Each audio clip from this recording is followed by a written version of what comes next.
अभी हम बताएंगे गंगा नदी के बारे में, गंगा की सहायक नदी और उप सहायक नदी के बारे में, ठीक है।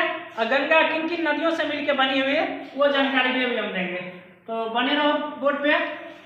देखेंगे यहाँ पे कि भागीरथी नदी और अलकनंदा नदी, कौन से, यही वो दो नदी है जो गंगा नदी को बनाती है। कौन कौन सा है, तो भागीरथी नदी और अलकनंदा नदी, ये दोनों आकर के और देवप्रयाग नामक स्थान पर मिल जाती है और मिल करके गंगा नदी का निर्माण करती है। कौन सी नदी गंगा नदी का निर्माण करती है, तो यही दोनों है, भागीरथी और अलकनंदा।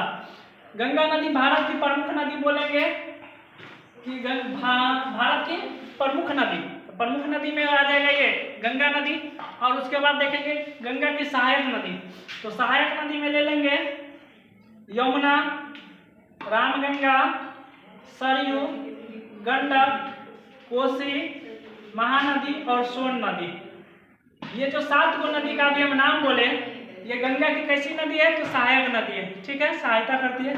और उप सहायक में अगर ले लें तो उप सहायक में आ जाएगा चंबल और बेतवा, सिर्फ कितना, 2, चंबल और बेतवा, यही वो दोनों नदी है जो गंगा के उप सहायक है।